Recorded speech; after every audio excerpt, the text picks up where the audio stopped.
Suamiku merantau 5 tahun tanpa kabar. Aku kaget setengah mati saat tiba-tiba suami pulang bersama wanita hamil. Ternyata itu selingkuhannya dan ia akan menikahinya. Halo Bunda. Semoga Bunda semuanya dalam keadaan sehat dan bahagia ya. Sebelum masuk ke ceritanya, jangan lupa like, komen dan subscribe channel ini ya. Selamat menonton. Hari-hari terasa panjang dan monoton, seperti roda yang berputar di tempat tanpa henti. Sudah 5 tahun berlalu sejak Mas Rian mengucapkan selamat tinggal, berjanji akan kembali membawa kesuksesan dari perantauan. Aku, Vina, masih setia menunggu di rumah kayu peninggalan orang tuaku yang setiap sudutnya menyimpan kenangan tentang dirinya. Rumah ini semakin sunyi, hanya diisi oleh derit lantai kayu saat aku berjalan sendirian dari kamar ke dapur, dari teras ke halaman belakang yang kini dipenuhi gulma. Pagi ini, seperti biasa, aku berdiri di depan cermin usang di kamar, mengenakan seragam guru TK yang sudah kusam warnanya. Harus semangat, Vin, bisikku pada bayangan sendiri yang terpantul di kaca. Dia pasti akan pulang dengan membawa cerita sukses. Saat berjalan ke sekolah, langkahku terhenti oleh sapaan Ibu Marni yang sedang menyapu halaman. Vina, kapan Rian pulang? Sudah 5 tahun, ya?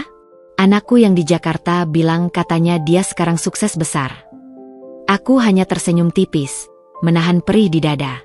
Iya, Bu. Doakan saja semoga dia cepat pulang. Ibu Marni menggeleng-geleng. Kamu sabar sekali, Vin. Kalau suamiku pergi seminggu saja, aku sudah tidak tahan. Percakapan itu meninggalkan rasa getir. Setiap orang sepertinya mempertanyakan kesabaranku. Bahkan aku sendiri mulai meragukan kekuatan yang kupunya. Di TK Mawar Kampung, celoteh riuh 25 anak balita menyambut kedatanganku. Bu Guru Vina. Bu Guru Vina, teriak mereka bersahutan. Setidaknya di sini, aku merasa masih dibutuhkan. Saat istirahat, Bu Siska, guru senior yang sudah seperti ibu bagiku, menghampiri sambil membawa 2 cangkir teh hangat. Masih belum ada kabar dari Rian? Tanyanya lembut. Aku menggeleng, menatap jauh keluar jendela. 3 bulan ini tidak ada telepon. Terakhir kali bilang sedang sibuk dengan proyek besar. Bu Siska menepuk pundakku. Kamu kuat, Vin. Tapi ingat, ada batas untuk segala kesabaran. Pulang sekolah, langkahku terasa berat. Rumah yang sepi kembali menungguku. Kuambil album foto lama dari dalam lemari, membuka-buka kenangan masa lalu. Foto pernikahan kami yang sederhana. Foto-foto saat Mas Rian masih sering memelukku dari belakang sambil berbisik.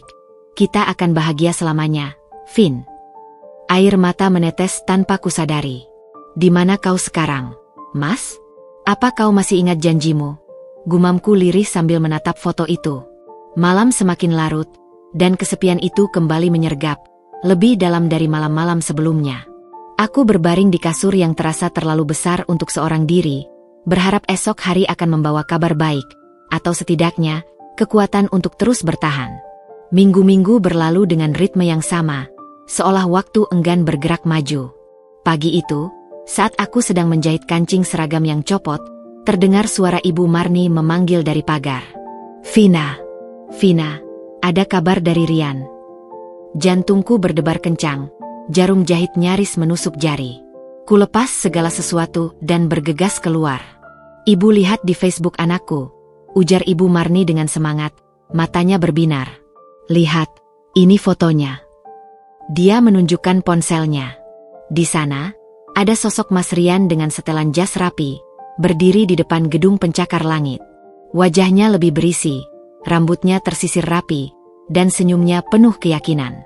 Kata anakku, Rian sekarang jadi manajer di perusahaan besar. Sudah punya mobil mewah. Tanganku gemetar memegang ponsel itu. Benar, benar itu Mas Rian. Bisikku, suara serak. 5 tahun tanpa kabar. Dan kini aku melihatnya melalui foto orang lain. Ada rasa haru bercampur sedih. Kenapa dia tidak menghubungi saya langsung, Bu? Ibu Marni menghela napas. Mungkin sedang sangat sibuk, Vin. Anakku bilang, katanya Rian sering keluar negeri untuk urusan bisnis. Dia menatapku dengan iba. Tapi aneh juga. Ya, sudah sukses. Kok tidak sekalian menjemput istrinya? Pertanyaan itu seperti pisau yang menancap di dadaku.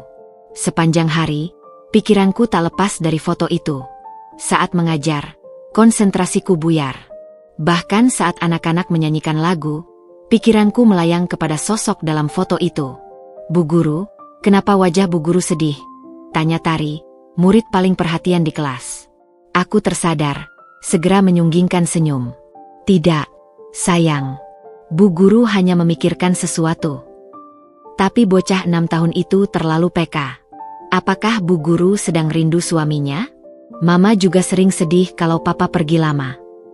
Petang hari, Bu Siska datang ke rumahku membawa makanan. Aku dengar ada kabar dari Rian, katanya sambil menyiapkan makan malam di meja kecil. Kuceritakan tentang foto yang kulihat, tentang gedung tinggi dan jas mahal. "Tapi Bu, kenapa aku merasa ada yang tidak beres? Seharusnya aku merasa bahagia. Tapi..." Bu Siska memegang tanganku. "Vina, kau berhak bertanya langsung padanya. Sudah 5 tahun, tidak mungkin dia tidak punya waktu sekadar untuk menelepon." Matanya penuh keprihatinan. "Aku khawatir kau terus menunggu sesuatu yang tidak jadi melanjutkan, tapi aku tahu maksudnya." Malam itu, setelah Bu Siska pulang, kudapati diriku berdiri di depan lemari pakaian. Ku keluarkan kaos lama milik Mas Rian yang masih kusimpan. Aromanya sudah hilang, tapi kenangan masih melekat. "Mas, apa kau masih ingat kami? Apa kau masih ingat janjimu?" bisikku sambil menekan kaos itu ke dada. Di luar, hujan mulai turun, membasahi atap seng dengan rintik-rintik yang berirama. Aku terduduk di lantai, memandangi foto pernikahan kami yang sudah memudar.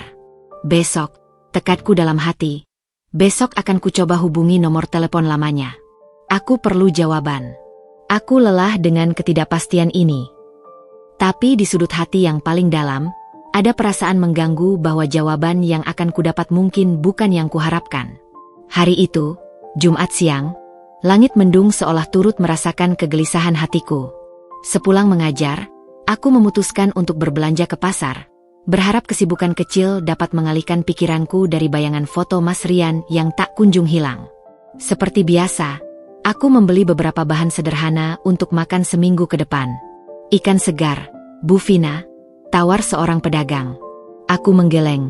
"Tidak usah, Pak. Hanya saya seorang di rumah." Perkataanku sendiri terasa menyayat hati. Saat sampai di depan rumah, jantungku hampir terhenti. Sebuah mobil SUV hitam berplat ibu kota terparkir dengan gagahnya di halaman rumahku yang sederhana.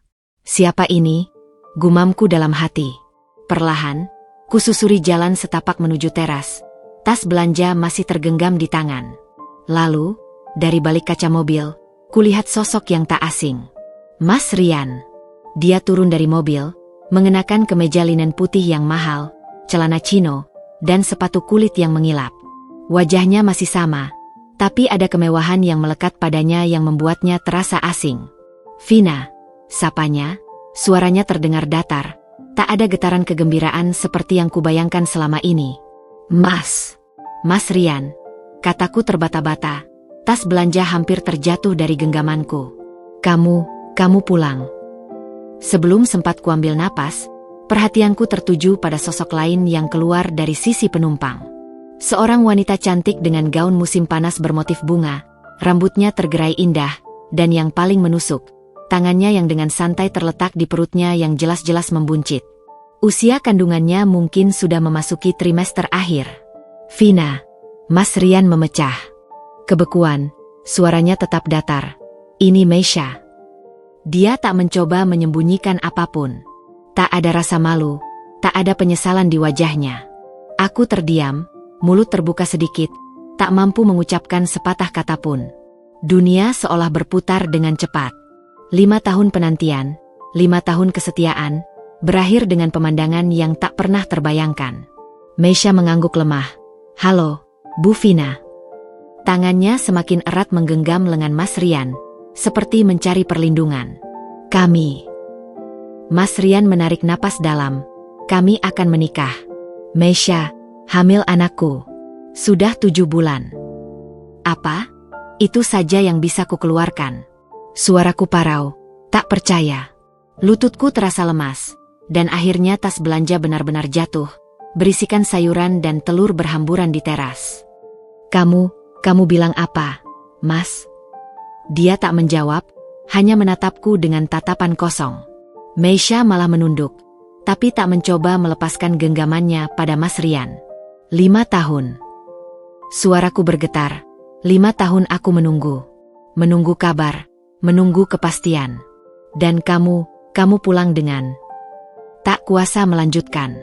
Air mata mulai mengalir deras, mengaburkan pandanganku terhadap dua sosok yang berdiri di hadapanku.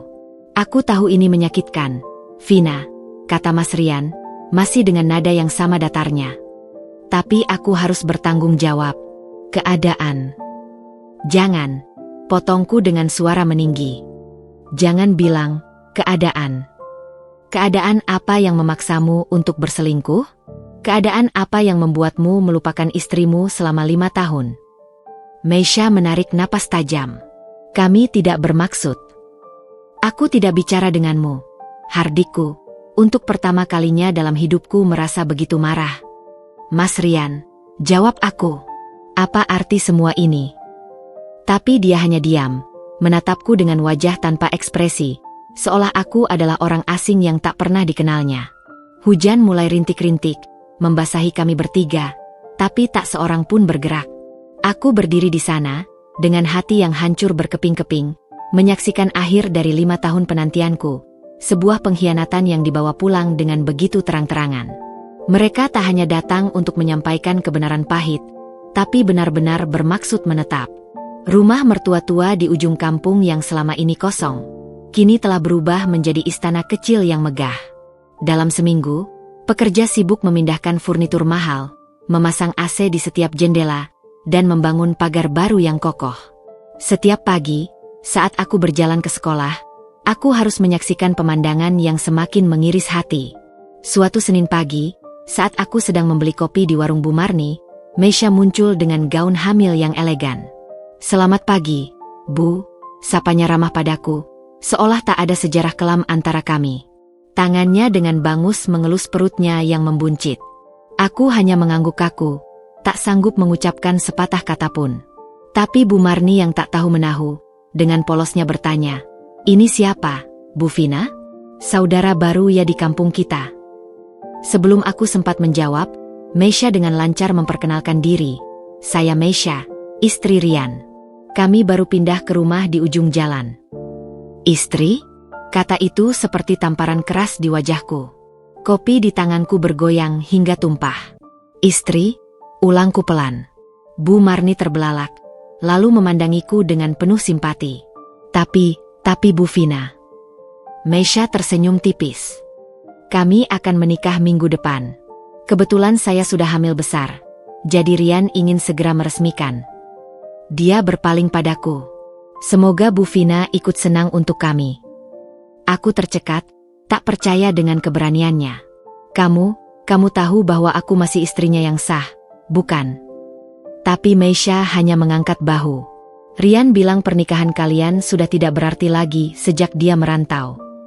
Lalu dia membayar kopinya dan pergi dengan langkah percaya diri, meninggalkanku yang gemetar di warung.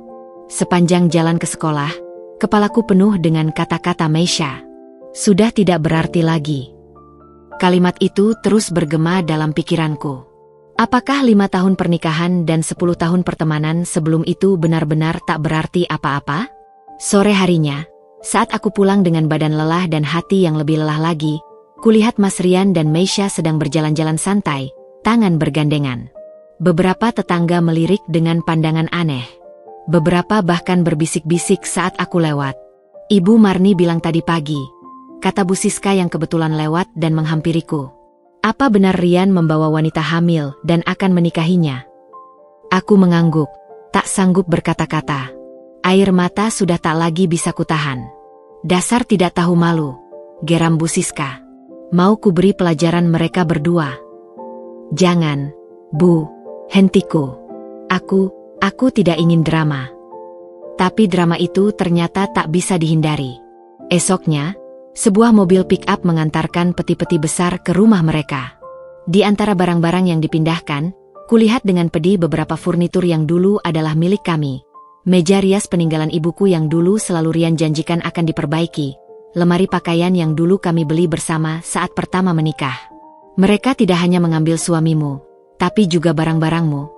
Tanya Bu Siska yang ikut menyaksikan pemandangan itu bersamaku. Aku rasa, itu memang hak Rian sekarang, jawabku lirih. Tapi dalam hati, setiap barang yang kulihat dibawa masuk seakan melukai kenangan yang tersisa.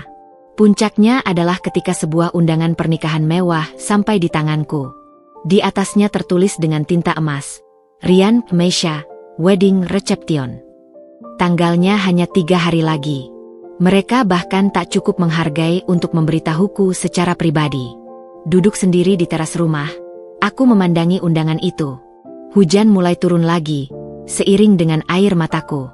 Kampung yang dulu terasa damai kini berubah menjadi penjara kenangan menyakitkan. Setiap sudut mengingatkanku pada pengkhianatan. Setiap wajah tetangga seakan menyimpan belas kasihan yang membuatku semakin tersiksa. Aku tidak bisa terus begini, bisikku pada diri sendiri. Tapi untuk apa yang harus kulakukan? Aku masih terlalu hancur untuk memutuskan. Seminggu setelah undangan pernikahan itu tiba, aku memutuskan untuk mengambil langkah pertama. Dengan gemetar, kuhubungi kantor pengacara yang pernah membantuku dalam urusan warisan orang tuaku. Kantor itu berada di kota sebelah, jauh dari desa yang kini dipenuhi bisik-bisik tentang diriku. "Selamat pagi, saya ingin membuat janji dengan Bapak Hendra," kataku pada resepsionis melalui telepon. "Untuk urusan apa, Bu?" tanyanya ramah. "Nikah, maksud saya." "Perceraian," jawabku, suara bergetar. Ruangan Bapak Hendra terasa dingin dan formal. Dia duduk di balik meja besar, berkacamata, wajahnya serius tapi tidak menghakimi. "Ceritakan pada saya, Bu Vina." Ku ceritakan semuanya. 5 tahun ditinggal tanpa kabar, kepulangan Mas Rian yang tiba-tiba dengan wanita hamil, rencana pernikahan mereka yang terang-terangan. Bapak Hendra mengangguk-angguk, sesekali membuat catatan. "Secara hukum, Anda memiliki posisi yang kuat, Bu Vina. Suami Anda jelas-jelas melakukan poligami tanpa izin, meninggalkan kewajiban, dan ada unsur penelantaran." Dia menatapku tajam. "Tapi saya harus tanya, apa benar ini yang Anda inginkan?" Sebelum sempat ku jawab, teleponku berdering. Nomor yang ku kenal baik, Mas Rian. Dengan gemetar kuangkat. "Vina, aku dengar kau pergi ke pengacara." Suaranya dingin. "Apa perlu sampai segitanya? Kau pikir ini berlebihan, Mas? Setelah semua yang kau lakukan." "Aku mau bicara baik-baik. Ketemu di warung kopi dekat rumahmu, jam 4 sore. Pertemuan itu terjadi dengan penuh ketegangan. Mas Rian datang sendiri, wajahnya masam. "Berapa yang kau mau, Vin? Aku akan beri uang yang cukup. Asal kau urus perceraian dengan cepat dan tanpa masalah." Aku menatapnya tak percaya. "Kau pikir ini soal uang, Mas? Kau pikir harga diriku bisa dibeli dengan uang?" "Dengar, Vina," desaknya, suara rendah. "Aku butuh ini beres cepat. Meisha, kondisi kandungannya tidak stabil. Stres karena desas-desus di kampung ini." "Dan kau pikir aku tidak stres?" Suaraku meninggi. "Aku yang ditelantarkan, dihina, menjadi bahan gunjingan seluruh kampung." Beberapa pengunjung warung mulai melirik ke arah kami. Mas Rian menunduk, berusaha menenangkan situasi. "Aku tahu aku salah. Tapi sekarang yang penting menyelesaikan ini dengan baik. Aku tawarkan 500 juta. Cukup untuk kau hidup beberapa tahun." Air mataku mulai mengalir. "Dulu, waktu kita nikah, kau bilang cinta kita tidak bisa dihargai dengan uang. Sekarang kau menawariku seperti pedagang di pasar." Keadaan berubah, Vin. Aku punya tanggung jawab baru sekarang. "Tanggung jawab?" Suaraku bergetar. "Dan tanggung jawabmu padaku? Janji pernikahanmu? Apa semuanya hilang begitu saja?" Dia diam, menatap secangkir kopi di hadapannya. "Aku minta maaf. Tapi ini yang terbaik untuk kita semua. Terima tawaranku, urus perceraian, dan kita bisa melanjutkan hidup masing-masing." "Aku tidak butuh uangmu, Mas. Aku butuh keadilan.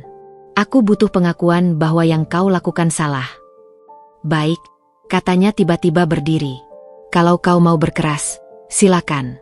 Tapi ingat, pengadilan butuh waktu lama. Dan sementara itu, semua orang akan terus membicarakan kita. Dia pergi meninggalkanku sendirian di warung kopi, dengan hati yang semakin hancur. Uang yang ditawarkannya cukup untuk mengubah hidupku, tapi menerimanya terasa seperti mengkhianati segala prinsip yang selama ini kuperjuangkan.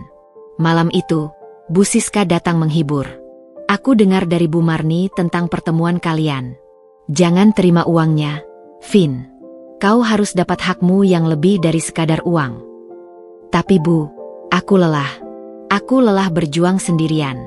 Kadang aku ingin ini semua cepat berakhir. Bu Siska memelukku erat. Kuat, Vin.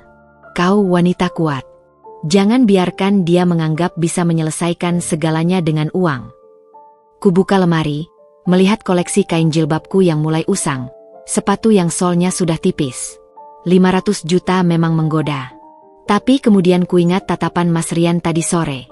Tatapan yang penuh keyakinan bahwa uang bisa membeli segalanya, termasuk pengkhianatan. Tidak, bisikku pada diri sendiri. Aku tidak akan menerima uangnya. Aku akan melanjutkan gugatan cerai melalui pengadilan. Biarlah semua kebenaran terungkap, sekalipun itu menyakitkan. Keputusan itu terasa berat, tapi untuk pertama kalinya dalam beberapa minggu, aku merasa bisa kembali memegang kendali atas hidupku. Mas Rian mungkin telah mengambil suamiku, tapi dia tak akan mengambil harga diriku. Hujan turun dengan derasnya, menciptakan irama monoton di atap seng rumahku. Aku sedang memeriksa buku tugas murid-murid ketika terdengar ketukan pelan di pintu. Kukira itu Bu Siska yang biasa membawakanku makanan malam, tapi yang kulihat justru Sari, adik perempuan Mas Rian, berdiri dengan payung bocor dan wajah yang basah oleh air mata atau hujan. Aku tak bisa membedakannya. Kak Vina, sapanya dengan suara serak. Boleh aku masuk? Sari. Iya, masuk cepat. Kamu basah kuyup. Aku segera menariknya masuk, mengambil handuk dan membuatkan teh hangat. Dia duduk di kursi kayu, tangannya masih gemetar memegang cangkir teh.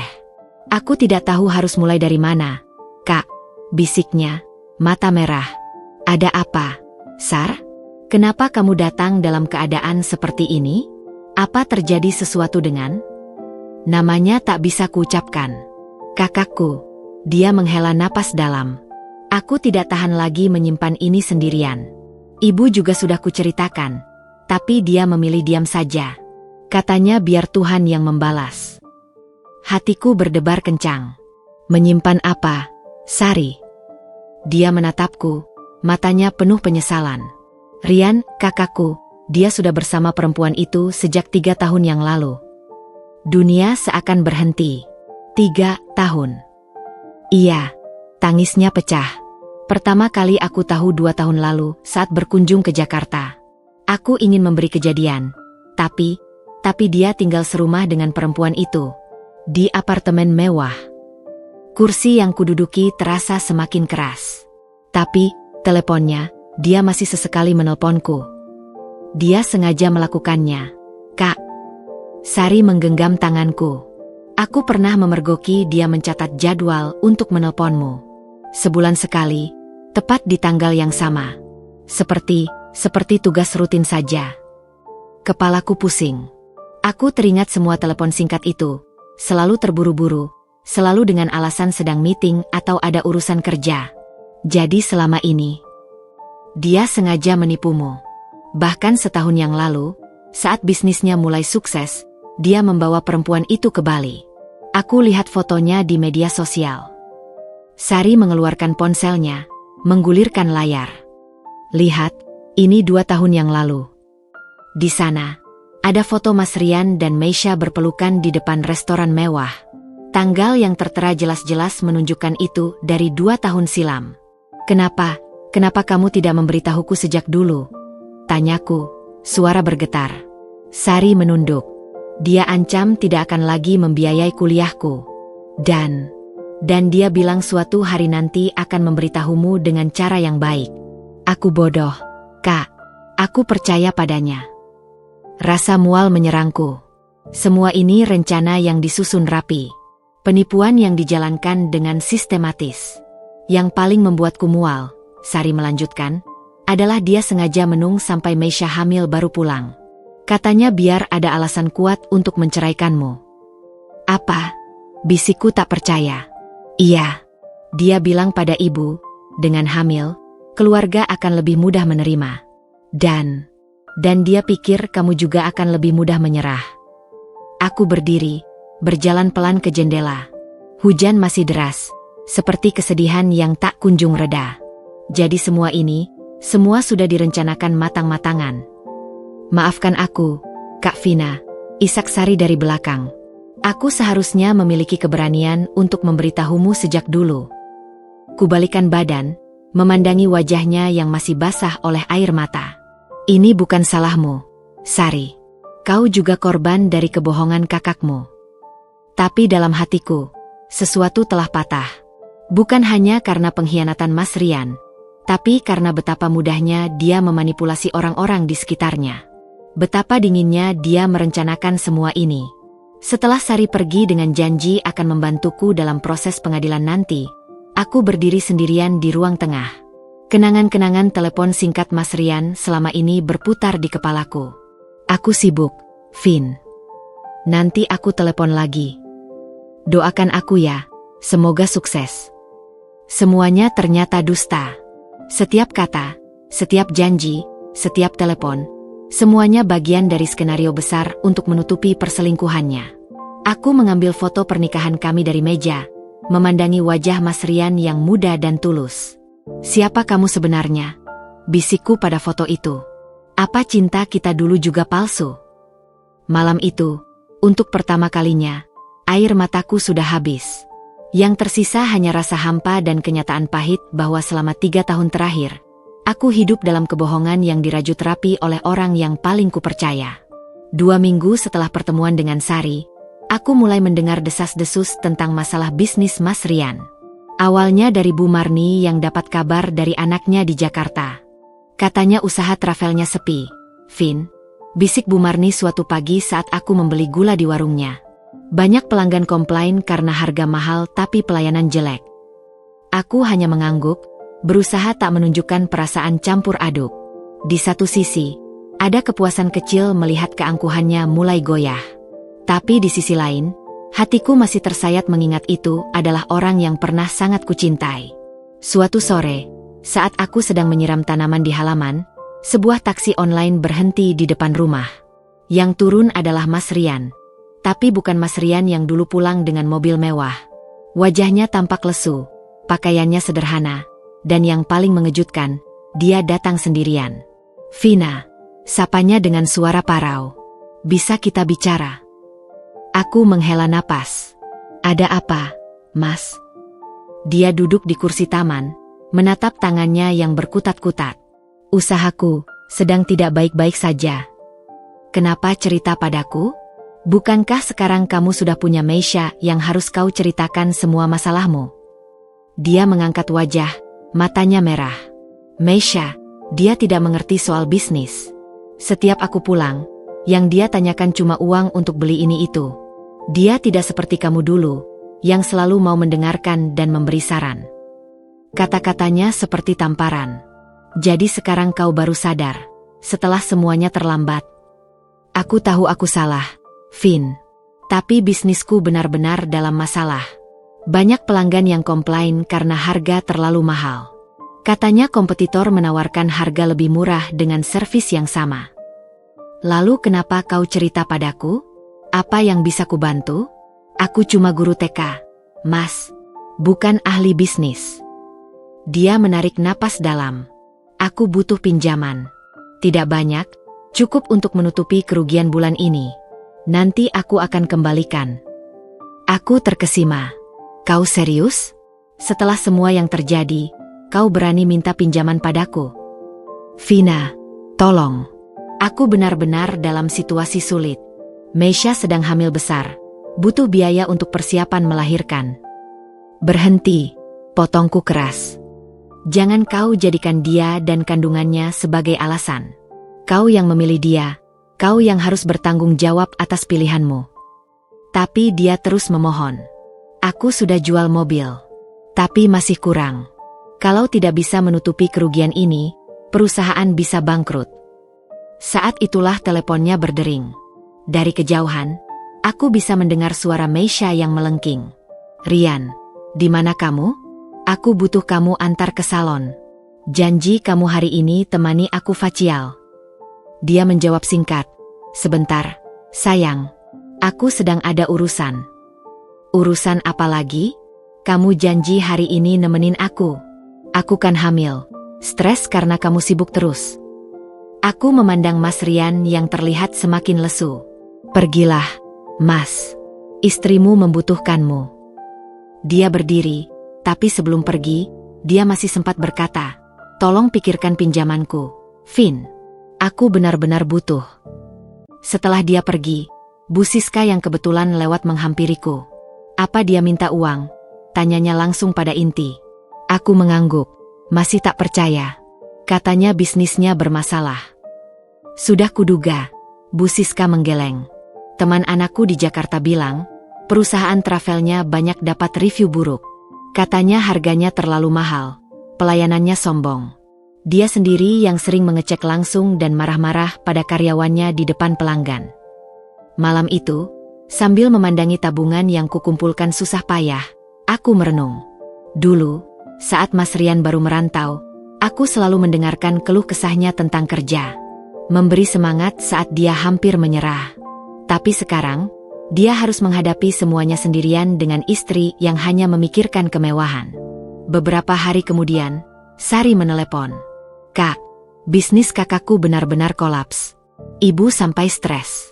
Katanya Rian meminjam uang dari rentenir untuk menutupi kerugian. Rentenir? Itu berbahaya, Sar. Aku tahu. Tapi dia tidak punya pilihan lagi. Bank tidak mau kasih pinjaman karena riwayat kreditnya buruk. Saat menutup telepon, aku merasa sedih campur kecewa. Ini bukanlah balas dendam yang kuinginkan. Tapi karma memang telah mulai bekerja, dan rasanya lebih pahit dari yang kubayangkan.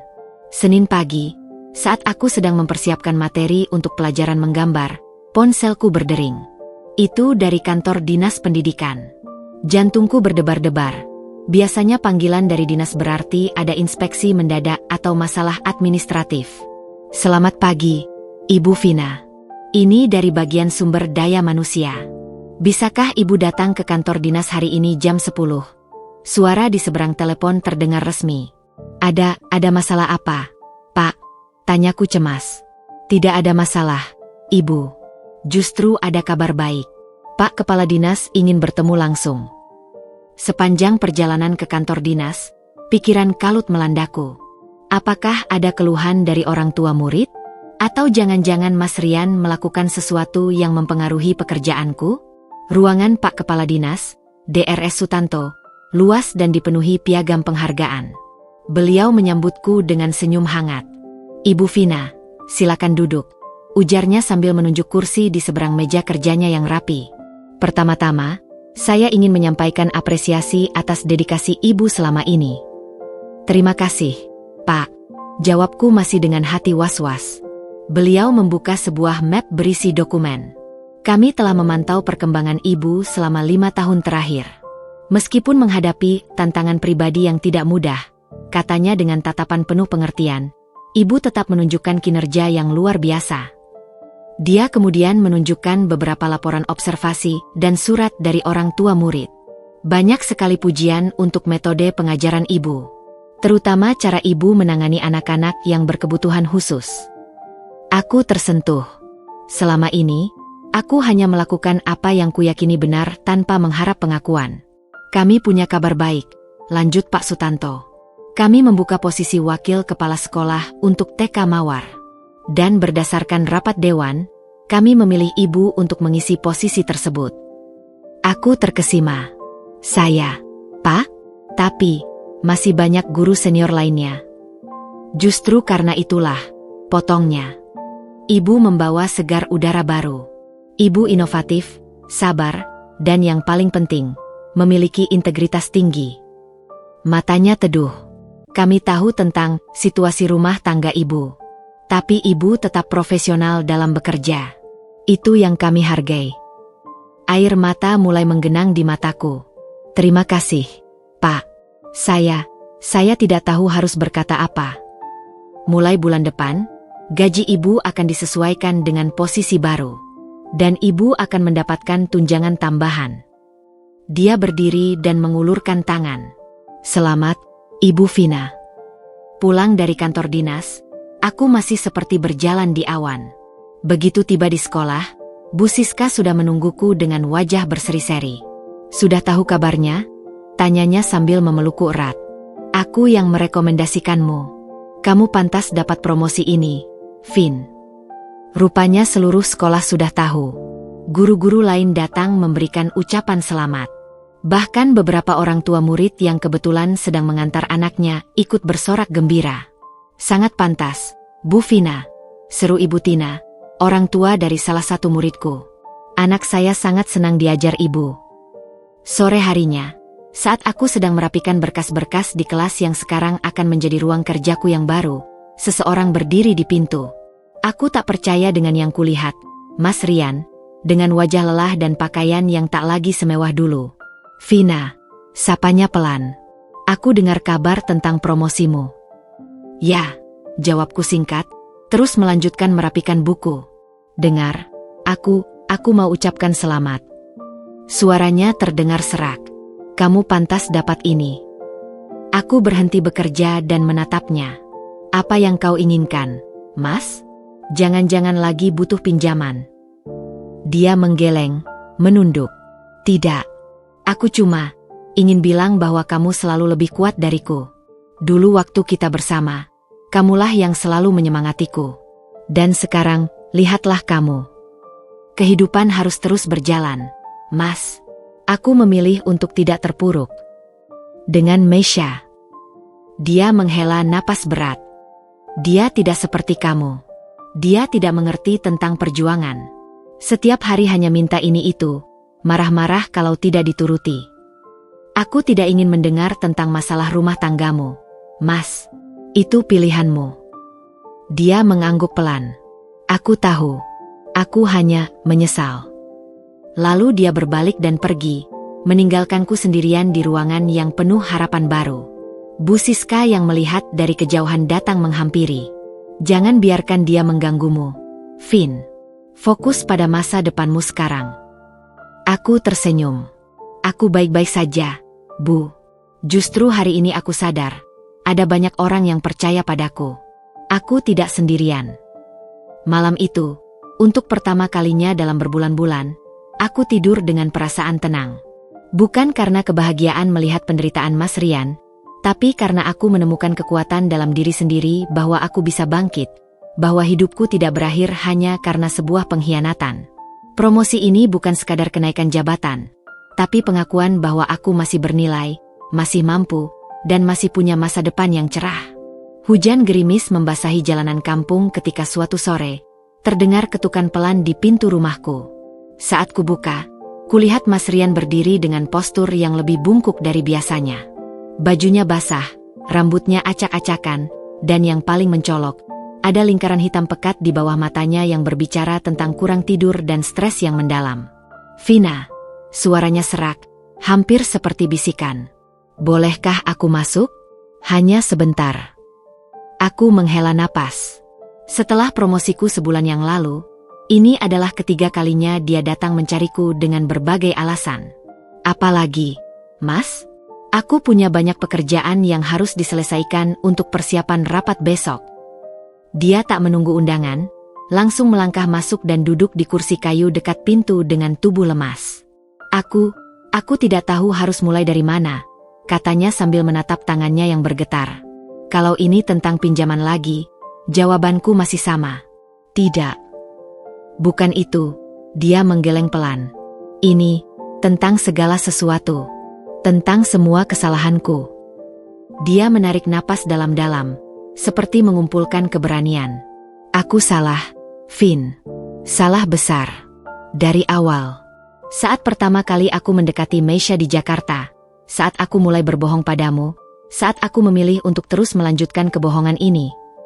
Aku diam, menunggu. Bagian dari diriku ingin memotongnya, tapi bagian lain penasaran dengan apa yang ingin diungkapkannya. Bisnisku benar-benar hancur, lanjutnya dengan suara pecah. Tidak ada yang tersisa. Bahkan rumah yang kubeli untuk Meisha terpaksa kujual untuk melunasi hutang pada rentenir. Dan Meisha? Tanyaku dingin. Dia tertawa getir. Dia mengancam akan meninggalkanku jika tidak bisa memberinya kehidupan mewah lagi. Setiap hari hanya pertengkaran. Dia marah karena harus pindah dari rumah besar ke kontrakan kecil. Marah karena tidak bisa lagi belanja sesukanya. Dulu kau pikir hidup bersamanya akan lebih mudah daripada hidup denganku? Tanyaku, tak bisa menahan diri. Tidak. Maksudku, iya, aku memang berpikir begitu dulu. Matanya berkaca-kaca. Dia terlihat mudah, tidak banyak menuntut di awal. Tapi setelah menikah, setelah dia hamil, semuanya berubah. Apa kau menyalahkannya karena kandungannya? Itu anakmu juga, Mas. Bukan itu maksudku, bentaknya, lalu langsung menyesal. Maaf. Yang kumaksud adalah, dia tidak siap untuk hidup susah. Sedangkan kamu selalu kuat. Kamu selalu bisa bertahan dalam keadaan apapun. Kata-katanya membuatku marah. Jadi kesimpulanmu, karena aku kuat, maka boleh kau sakiti? Karena aku bisa bertahan, maka boleh kau hianati? Tidak, aku tidak bermaksud begitu. Dia menunduk, bahunya terguncang. Aku hanya menyesal. Menyesal telah melepaskan wanita sepertimu untuk sesuatu yang palsu. Dia bercerita tentang bagaimana Meisha menghabiskan uang untuk barang-barang mewah sementara bisnisnya tengah terpuruk. Tentang bagaimana dia tidak pernah mau mendengarkan keluh kesahnya. Tentang betapa berbedanya kehidupan rumah tangganya sekarang dibandingkan dulu bersamaku. Setiap kali aku pulang ke kontrakan yang sempit dan berantakan itu, katanya dengan suara hampa, aku teringat masa-masa dulu. Saat kita pertama menikah, tinggal di rumah orang tuamu yang sederhana. Tapi selalu ada ketenangan. Selalu ada kedamaian. Apa yang kau harapkan dariku sekarang, Mas? Simpati? Maaf? Atau? Aku tidak berharap apapun, Vin. Aku hanya ingin mengakui kesalahanku. Ingin bilang bahwa kamu benar. Aku telah membuat pilihan yang salah, dan sekarang aku harus menanggung konsekuensinya. Saat dia berdiri untuk pergi, dia berbalik sekali lagi. Aku tahu ini sudah terlambat. Dan aku tidak pantas memintanya, tapi maafkan aku, Vin. Maafkan semua kebodohan dan pengkhianatanku. Dia pergi, meninggalkan jejak air dari pakaian basahnya di lantai. Aku berdiri lama di tempat yang sama, memandangi pintu yang telah tertutup. Ada rasa kepuasan melihatnya akhirnya menyadari kesalahan, tapi juga ada kesedihan yang dalam. Semua ini terjadi karena keserakahan dan kebohongannya sendiri. Bu Siska yang kebetulan lewat melihatnya pergi. Dia datang minta maaf lagi. Tanyanya sambil masuk. Aku mengangguk. Tapi maafnya datang terlalu terlambat. Bu, hatiku sudah terlalu hancur untuk bisa memaafkan dengan tulus. Kau tidak harus memaafkannya, Vin. Yang penting kau bisa melanjutkan hidupmu. Malam itu, aku merenung kata-kata Bu Siska. Mungkin benar, memaafkan adalah sebuah pilihan. Bukan kewajiban. Dan untuk saat ini, yang terpenting adalah aku bisa bangkit dan membuktikan bahwa aku tidak perlu menjadi korban selamanya. Pengakuan Mas Rian memang menegaskan bahwa karma telah bekerja, tapi itu tidak serta-merta menyembuhkan lukaku. Hanya waktu dan kekuatan diriku sendiri yang bisa melakukannya. Pukul 2 pagi, teleponku berdering memecah kesunyian. Dengan mata masih mengantuk, kurai ponsel dan kulihat nama, mertua, di layar. Hatiku langsung berdebar. Biasanya ibu mertua tidak pernah menelpon di jam segini. Vina, maaf bangunin kamu. Suara ibu mertua terdengar panik di seberang. Ini Meisha, dia mau melahirkan. Tapi premature, katanya baru 32 minggu. Aku duduk tegak di tempat tidur. Loh, kenapa ibu yang telepon? Di mana Mas Rian? Dia tidak bisa dihubungi. Mungkin lagi meeting penting di Jakarta. Aku sudah coba telepon berkali-kali. Suaranya gemetar. Aku tidak tahu harus bagaimana. Vin. Ambulans dari puskesmas belum datang, dan kondisi Meisha semakin lemah. Padahal dalam hatiku masih tersimpan luka yang dalam. Tapi mendengar kepanikan ibu mertua yang sudah seperti ibu kandung sendiri bagiku, aku tidak tega. Ibu tenang. Aku segera ke sana. Ibu tunggu di depan rumah. Saat tiba di kontrakan kecil yang kini mereka tempati, pemandangan yang kulihat membuatku terpana. Meisha terbaring lemah di sofa, wajahnya pucat dan berkeringat dingin. Ibu mertua berlutut di sampingnya, memegangi tangannya yang gemetar. "Vina, terima kasih sudah datang," desis ibu mertua dengan mata berkaca-kaca. Meisha membuka matanya, dan saat melihatku, ada ekspresi malu dan takut yang tergambar jelas. "Bu Vina, maaf. Jangan banyak bicara," potongku sambil segera memeriksa keadaannya. "Kontraksinya sudah berapa menit sekali?" Ini anak pertama. Aku tidak tahu," jawabnya lemah. Dari pengalamanku membantu Bu Siska yang bidan paruh waktu, kusadari ini memang darurat. Ambulans tak kunjung datang, sementara kontraksi Meisha semakin rapat. Aku antar ke rumah sakit pakai mobilku, putusku. "Ibu, bantu aku menopang Meisha." Perjalanan ke rumah sakit terasa panjang. Meisha mengerang kesakitan di kursi belakang, sementara ibu mertua terus berusaha menenangkannya. "Di mana Rian? Kenapa dia tidak ada di sini?" tanya Meisha dengan suara menangis. "Ibu sudah telepon, sayang. Mungkin sedang di pesawat," bohong ibu mertua dengan lembut. Saat berhenti di lampu merah, Meisha memandangiku melalui kaca spion. "Bu Vina, kenapa kamu menolongku? Setelah semua yang kulakukan." Aku menarik napas. "Ini bukan tentang kamu atau aku. Ini tentang nyawa manusia." Di rumah sakit, segala sesuatu berjalan cepat. Meisha langsung dibawa ke ruang bersalin. Dokter yang menanganinya menjelaskan bahwa karena premature, bayi harus dirawat di NICU setelah lahir. Sambil menunggu di ruang tunggu, ibu mertua memegang tanganku erat. "Terima kasih, Vin. Aku tahu ini berat bagimu." "Bagaimana keadaan keuangan mereka, Bu? Perawatan NICU biayanya tidak murah." Ibu mertua menghela napas berat. "Rian, dia sedang tidak punya uang. Bahun kontrakan saja aku yang bayar bulan ini." Pukul 6 pagi, seorang perawat keluar dengan wajah lelah. "Selamat, bayi laki-laki. 1,8 kilogram, kondisi cukup stabil untuk bayi premature. Tapi harus di NICU dulu." Saat kami diperbolehkan menjenguk Meisha, dia terbaring lemah dengan pipa infus di tangannya. Matanya merah. "Bayiku, di mana?" "Aku ingin lihat bayiku," isaknya. "Masih di NICU, sayang," jawab ibu mertua sambil membelai rambutnya. Tiba-tiba Meisha memandangku. "Bu Vina, tolong hubungi Rian. Katakan padanya bahwa anaknya sudah lahir." Dia tidak angkat teleponku. Dengan berat hati, ku coba menghubungi Mas Rian. Dan kali ini, teleponnya justru diangkat. "Vina? Ada apa?" Suaranya terdengar mengantuk. "Mas, Meisha sudah melahirkan. Bayi premature, sekarang di NICU." Diam sejenak. Aku sedang di luar kota. Urusan bisnis. Aku akan kembali besok." "Mas Rian, ini anakmu. Baru lahir. Premature. Kau tidak bisa datang sekarang juga." Suaraku tidak bisa menyembunyikan kemarahan. "Aku tidak bisa, Vin. Ada meeting sangat penting besok pagi. Katakan pada Meisha, aku akan usahakan datang siang nanti." Telepon diputus. Aku berdiri terdiam, tidak percaya dengan apa yang baru kudengar. Meisha yang melihat ekspresiku langsung tahu jawabannya. Air matanya mengalir deras. "Dia tidak mau datang, ya? Sekarang aku mengerti bagaimana perasaanmu dulu, Bu Vina." Ibu mertua duduk di samping tempat tidur Meisha, memeluknya erat. "Tenang, sayang. Ibu di sini. Vina di sini." Dalam diam, aku menyadari sesuatu yang ironis.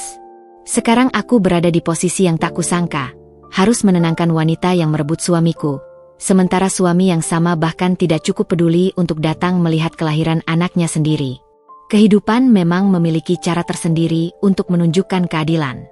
Dan terkadang, karma tidak datang dengan ledakan, tapi dengan keheningan yang menyakitkan di ruang rumah sakit yang steril. 2 bulan telah berlalu sejak kelahiran bayi premature Mas Rian dan Meisha. Musim hujan telah berganti dengan terik matahari yang menyengat, seiring dengan perubahan dalam hidupku. Suatu Sabtu pagi, aku duduk di teras rumah sambil memerhatikan tetesan embun di daun-daun tanaman hias yang kupunyai. Pikiranku melayang pada tabungan yang terkumpul dari kenaikan gajiku sebagai wakil kepala sekolah. Jumlahnya cukup untuk membuat langkah besar. Gagal lagi, teriak Bu Marni dari seberang jalan, membawa nampan berisi kue lapis yang sedikit gosong. Ini sudah percobaan ketiga, tetap tidak bisa sempurna seperti kue kamu, Vin. Aku tersenyum. Selama ini, hobiku membuat kue sering dibagikan pada tetangga dan rekan kerja. Banyak yang bilang, kue-kueku layaknya jualan profesional. Bu Marni, kataku tiba-tiba, bagaimana kalau kita buka usaha kue bersama? Matanya membelalak. Serius, Vin? Tapi kita kan tidak punya pengalaman berjualan. Kita bisa belajar. Saya punya tabungan untuk modal awal. Ibu punya jaringan yang luas di kampung ini. Bu Siska yang kebetulan lewat ikut bergabung. Ide bagus itu. Kue Vina memang terkenal enak. Aku bisa bantu promosi ke teman-teman di guru-guru sekecamatan. Seminggu kemudian, kue Vina resmi dibuka di garasi rumahku yang telah kurenovasi sederhana. Awalnya hanya menerima pesanan melalui telepon dan pesan singkat. Tapi keajaiban terjadi ketika Bu Siska memesan kue untuk acara arisan guru-guru sekecamatan. Vina, luar biasa. Telepon Bu Siska sore itu dengan suara bersemangat. Kue bolumu habis dalam 10 menit. Banyak yang minta nomor teleponmu. Besok ada yang mau pesan 5 loyak untuk acara pernikahan. Dalam sebulan, pesanan membludak hingga aku kewalahan. Bu Marni yang awalnya ragu, kini dengan semangat membantu mengatur pesanan dan delivery. Vin, kita perlu karyawan. Serunya suatu sore sambil mencatat pesanan yang masuk. Ini saja sudah 5 pesanan untuk minggu depan. Aku memutuskan merekrut 2 remaja putri dari kampung sebelah yang sedang liburan kuliah. Sari, adik Mas Rian, juga sering datang membantu di akhir pekan. Kak, aku bangga sama kamu, kata Sari suatu hari sambil membantu membungkus kue. Dari keadaan terpuruk, sekarang jadi pengusaha sukses. Sukses? Masih jauh, Sar. Tapi setidaknya aku mulai mandiri. Suatu Senin, saat aku sedang sibuk membuat pesanan kue ulang tahun untuk kantor kecamatan, seorang tamu tak terduga datang. Meisha, dengan bayinya dalam gendongan, berdiri di depan garasiku dengan wajah malu-malu. Bu Vina, boleh saya pesan kue? Tanyanya pelan. Aku terkejut. Untuk apa? Besok ulang tahun Rian. Saya ingin membuat kejutan. Matanya sembab. Badannya terlihat lebih kurus dari terakhir kulihat. Mas Rian tidak memberimu uang untuk beli kue. Dia menunduk. Sejak bisnisnya bangkrut, uang untuk beli susu anak saja pas-pasan. Tapi, ini untuknya. Aku menabung dari uang jajan yang ibu berikan. Hatiku tersentuh. Baik, kamu mau kue seperti apa? Saat mendiskusikan desain kue, Meisha bercerita tentang kehidupan pernikahannya yang berantakan. Aku sekarang mengerti, Bu. Dulu aku pikir merebut Rian darimu adalah kemenangan. Tapi sekarang, hidup bersamanya seperti neraka. Dia masih sering pergi tanpa kabar. Dia mengangguk, menahan tangis. Lebih parah dari dulu. Sekarang bahkan tidak pulang berhari-hari. Katanya cari kerja, tapi aku tidak percaya lagi. Saat Meisha pergi, Bu Marni yang menyaksikan percakapan kami menggeleng-geleng. Kasihan juga si Meisha. Ya, tapi ya sudahlah, itu konsekuensi pilihannya. Malam itu, sambil menghias kue pesanan Meisha, aku merenung. Dulu, aku membayangkan betapa bahagianya Meisha merebut suamiku. Tapi kenyataannya, kebahagiaan yang dibangun di atas penderitaan orang lain tidak akan pernah langgeng. Keesokan harinya, Meisha mengambil kuenya. Dia terharu melihat hasilnya. Ini terlalu bagus, Bu Vina. Aku tidak mampu membayarnya. Sudah, anggap hadiah, kataku, untuk anakmu. Dia menangis. Maafkan aku, Bu Vina. Maafkan semua kesalahanku. Aku tidak langsung memaafkannya, tapi setidaknya kini aku mengerti bahwa kebahagiaan sejati tidak datang dari orang lain, tapi dari kemampuan kita bangkit dari keterpurukan. Usaha kueku mungkin kecil, tapi itu adalah bukti bahwa aku bisa mandiri dan tidak tergantung pada siapapun. Saat menutup toko hari itu, Bu Siska datang dengan senyum lebar. Vin, ada kabar baik. Kantor Dinas Pendidikan mau pesan kue untuk acara Hari Pendidikan Nasional. Pesanannya untuk 300 orang. Ini adalah terobosan besar. Dengan pesanan sebesar itu, kue Vina benar-benar telah bangkit. Sama seperti pemiliknya yang berhasil bangkit dari puing-puing hati yang hancur. 6 bulan telah berlalu sejak usaha kueku mulai dikenal di seantero kecamatan. Suatu Senin sore, saat aku dan kedua karyawanku sedang sibuk mempersiapkan pesanan untuk pesta pernikahan besok, terdengar ketukan pelan di pintu garasi yang terbuka. Kulihat Mas Rian berdiri dengan wajah yang tak lagi kukenal. Pipinya cekung, matanya sayu, dan pakaiannya yang dulu selalu necis kini terlihat lusuh dan tidak tersetrika rapi. Vina, suaranya parau, hampir tak terdengar. Bisa kita bicara sebentar? Lucy, salah satu karyawanku, langsung melirikku dengan tatapan bertanya. Kubisikkan padanya untuk melanjutkan pekerjaan sementara aku menemui Mas Rian di teras rumah. Duduklah, Mas, kataku sambil membersihkan bangku kayu dari sisa-sisa tepung. Dia duduk dengan tubuh lemas, seperti orang yang kehilangan seluruh tenaganya. Tangannya gemetar saat meletakkan sebuah tas bayi yang terlihat usang di sampingnya. Meisha. Dia mulai, lalu terhenti, seolah tak sanggup melanjutkan. Dia meninggalkanku. Seminggu yang lalu. Aku terdiam, memperhatikannya dengan perasaan campur aduk. Meninggalkan? Bagaimana maksudnya? Dia mengeluarkan selembar kertas dari saku celananya yang kusut. Surat itu sudah lecek, seperti telah berulang kali dibaca. Dia tinggalkan ini. Katanya tidak tahan lagi hidup susah. Katanya, dia tidak sanggup mengurus bayi premature, sementara aku tidak bisa memberikan kehidupan yang layak. Kubaca surat itu dengan hati berdebar. Meisha menulis tentang penyesalannya, tentang bagaimana dia ternyata tidak siap dengan kehidupan sebagai istri dan ibu, tentang betapa dia merindukan kehidupan metropolis yang ditinggalkannya. Dan bayinya? Tanyaku, menatap tas bayi di sampingnya. Dia menunduk, bahunya terguncang. Dia tinggalkan bersamaku. Bayi itu sering sakit-sakitan. Butuh perawatan khusus. Aku tidak tahu harus bagaimana, Vin. Dia mengangkat bayi itu dari tas gendongannya. Bayi laki-laki itu terlihat kecil dan kurus untuk usianya yang sudah 8 bulan. Matanya sayu, napasnya terdengar agak berat. Sudah seminggu ini aku bolak-balik rumah sakit. Tabungan terakhir habis untuk biaya berobat. Air mata mulai mengalir di pipinya yang kusam. Aku tidak punya siapa-siapa lagi, Vin. Ibu sudah tua, tidak kuat mengurus bayi. Sari sibuk kuliah. Apa yang kau harapkan dariku, Mas? Setelah semua yang terjadi. Dia memandangku dengan mata penuh keputusasaan. Aku tidak berharap apapun. Hanya, mungkin kau bisa memberi saran. Kau lebih berpengalaman mengurus anak. Atau, mungkin kau tahu siapa yang bisa menolong. Bayi itu mulai rewel, batuk-batuk kecil. Dengan refleks, kuambil bayi itu dari pelukannya.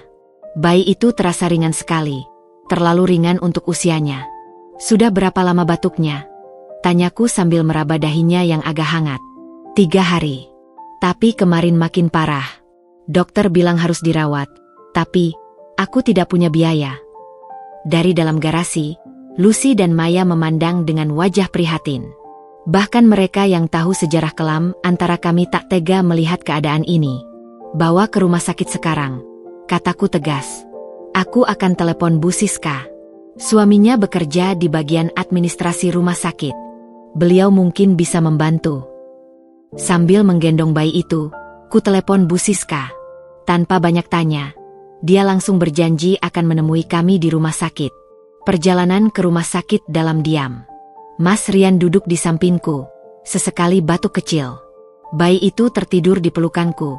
Napasnya tetap terdengar berat. Vina, bisiknya di tengah perjalanan. Aku tahu aku tidak pantas bilang ini, tapi terima kasih. Kau masih mau menolong padahal. Aku tidak menolongmu, Mas. Aku menolong bayi ini. Dia tidak bersalah dalam semua drama kehidupan kita. Di rumah sakit, Bu Siska sudah menunggu. Begitu melihat bayi itu, matanya langsung penuh perhatian. Ini harus dirawat. Aku akan urus administrasinya. Biar hutang dulu. Saat bayi itu dibawa ke ruang perawatan, Mas Rian duduk terpaku di kursi ruang tunggu. Aku gagal, Vin. Gagal sebagai suami, sebagai ayah, sebagai manusia. Dia bercerita tentang betapa Meisha sering meninggalkan bayi sendirian saat dia keluar mencari kerja. Tentang betapa dia harus meminta-minta pada teman-teman lamanya untuk uang susu. Tentang betapa hinanya dia merasa. Yang paling menyakitkan, katanya dengan suara hampa, adalah ketika aku menyadari bahwa semua ini akibat keserakahanku sendiri. Aku meninggalkan wanita terbaik untuk sesuatu yang kosong. Bu Siska yang kembali dari ruang perawatan mendengar kalimat terakhir itu. Sekarang kau baru sadar, Rian? Sudah terlambat. Lihatlah Vina sekarang, dia sudah bangkit, sementara kau tenggelam dalam penyesalan. Aku memandangi Mas Rian yang kini seperti bayangan dari dirinya yang dulu. Ada rasa iba, tapi juga ada pelajaran berharga bahwa kehidupan memang adil pada akhirnya. Setiap pilihan memiliki konsekuensi, dan kini dia harus menanggung konsekuensi dari semua pilihannya. Pulanglah, Mas, kataku lembut. Aku dan Bu Siska akan jaga bayimu malam ini. Besok kau bisa kembali. Dia berdiri, memandangku dengan mata berkaca-kaca. Maaf, Vin. Maaf untuk segalanya. Kali ini, permintaan maafnya terdengar tulus. Tapi seperti kata Bu Siska, sudah terlambat. Aku sudah belajar untuk tidak lagi menggantungkan kebahagiaanku pada orang lain, bahkan pada penyesalannya sekalipun. Bayi Mas Rian, yang kini mereka beri nama Arga, harus dirawat di rumah sakit selama seminggu. Dokter mendiagnosa pneumonia akibat kurangnya perawatan yang memadai. Setiap sepulang mengajar, aku menyempatkan diri menjenguknya. Suatu Kamis sore, saat aku sedang duduk di samping boks bayi Arga yang terhubung dengan selang oksigen, seorang perawat muda menghampiri. Bu, apakah Anda ibunya? Tanyanya sambil memeriksa chart pasien. Aku menggeleng. Bukan. Saya, tetangga. Perawat itu tersenyum simpul. Bayi ini beruntung punya tetangga seperti Anda. Kebanyakan orang hanya datang saat ada yang sakit, tapi tidak mau repot-repot menjenguk. Tak lama kemudian, Mas Rian datang dengan wajah lelah. Seragam sopirnya masih melekat di tubuh, berbau asap kendaraan. Bagaimana kondisinya, Vin? Tanyanya langsung pada inti. Sedikit membaik. Dokter bilang mungkin besok bisa pulang jika demamnya turun. Dia menghela napas lega, lalu duduk di kursi di seberangku. Aku baru dapat kerja tetap sebagai sopir pribadi. Gajinya tidak besar, tapi cukup untuk sewa kontrakan dan susu Arga. Bagus, jawabku singkat, tetap fokus pada Arga yang sedang tertidur. Vina, dia memecah keheningan. Aku ingin bertanya, apakah kau bisa tidak lupakan? Katakan saja, Mas. Dia menarik napas dalam. Aku harus kerja dari pagi sampai sore. Ibu sudah tua, tidak kuat mengurus Arga sendirian. Apakah kau tahu siapa yang bisa kupercaya untuk menjaga Arga? Aku memandangnya lama. Kau serius bertanya padaku tentang itu? Aku tahu ini tidak pantas. Tapi aku benar-benar tidak punya pilihan lain. Pengasuh bayi di kampung ini mahal, dan aku tidak mampu. Saat itu juga Bu Siska datang membawakan makanan untukku. Begitu mendengar percakapan kami, dia langsung menyela. Rian, kau jangan keterlaluan. Sudah merepotkan Vina dengan bayimu. Sekarang mau minta tolong cari pengasuh lagi. Bu Siska, saya tidak bermaksud. Sudah, aku tahu maksudmu, hardik Bu Siska. Kau pikir Vina ini apa? Mantan istri yang harusnya masih melayani segala kebutuhanmu. Bu, tenang, kataku menengahi. Mas Rian, Aku tidak bisa membantumu mencari pengasuh. Tapi, aku memandang Arga yang sedang tertidur pulas. Aku bisa menitipkannya di daycare sekolahku selama jam kerja. Ada guru yang khusus menangani bayi. Wajah Mas Rian berbinar. Benarkah? Tapi, biayanya. Ada subsidi untuk anak guru. Aku yang akan urus. Bu Siska menarik lenganku. Vina, kamu ini terlalu baik. Dia tidak pantas dapat pertolongan seperti ini. Ini bukan untuk dia, Bu. Ini untuk Arga. Bayi itu tidak bersalah. Esok harinya, saat Arga diperbolehkan pulang, aku membantu membawanya ke daycare. Ibu mertua yang ikut serta terus mengucapkan terima kasih. Vina, kamu seperti malaikat untuk keluarga kami, katanya sambil memelukku. Jangan bilang begitu, Ibu. Aku hanya melakukan apa yang seharusnya. Saat menitipkan Arga di daycare, Bu Siska yang kebetulan sedang bertugas memandangku dengan wajah prihatin. Aku harap kamu tahu apa yang kamu lakukan, Vin. Jangan sampai kebaikanmu ini disalahartikan. Tenang, Bu. Aku sudah bisa membedakan antara kasihan dan cinta. Minggu-minggu berlalu dengan rutinitas baru. Setiap pagi, Mas Rian mengantarkan Arga ke daycare sebelum berangkat kerja. Kadang dia mencoba mengobrol, bertanya tentang hariku, atau bercerita tentang pekerjaan barunya. Aku selalu membalas dengan sopan tapi menjaga jarak. Suatu Jumat sore, saat hujan deras mengguyur, Mas Rian datang menjemput Arga dengan kondisi basah kuyup. Mobil sewaanku mogok di jalan, katanya sambil mengibaskan air dari jaketnya. Aku harus jalan kaki dari ujung kampung. Tunggu di sini sampai hujan reda, saranku. Arga belum boleh kena angin setelah sakitnya. Sambil menunggu, dia duduk di ruang tunggu daycare, memperhatikanku yang sedang merapikan mainan. Kamu sangat baik pada anak-anak, katanya. Dulu kita selalu bicara tentang punya anak. Aku harus menyelesaikan laporan, Mas. Silakan tunggu di sini. Aku segera meninggalkannya, hati berdebar. Kenangan masa lalu kadang masih menyelinap, tapi aku sudah belajar untuk tidak larut dalam nostalgia. Saat hujan reda, dia menggendong Arga yang sudah terbungkus rapat. Terima kasih untuk semuanya, Vin.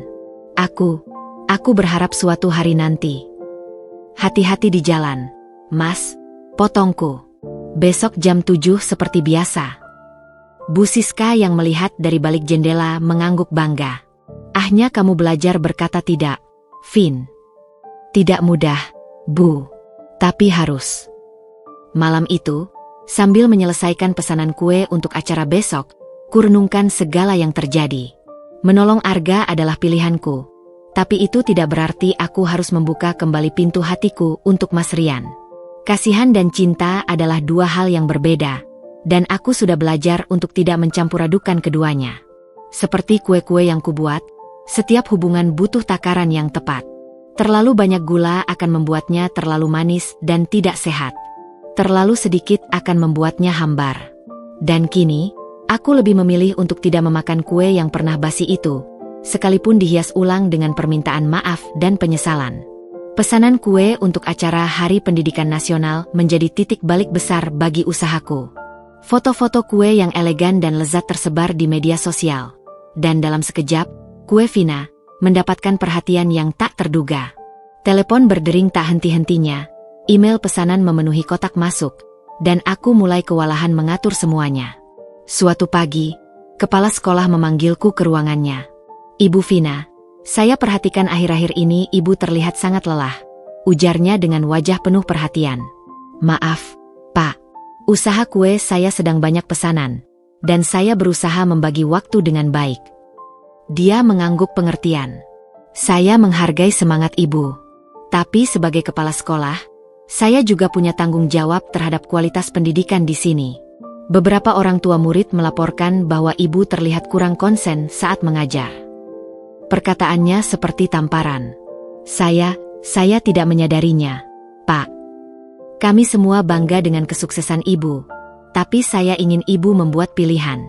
Apakah fokus pada karir mengajar, atau mengembangkan usaha kue ibu? Malam itu, aku duduk sendirian di teras, memandangi bintang-bintang. Dua pilihan yang sama-sama kulakukan dengan cinta. Tiba-tiba, telepon berdering. Itu dari Yoga, teman lamaku yang kini sukses sebagai konsultan bisnis. "Vina, aku lihat kue-kuemu viral di Instagram. Luar biasa," sambutnya bersemangat. "Terima kasih, Yok. Tapi justru itu yang membuatku dilema."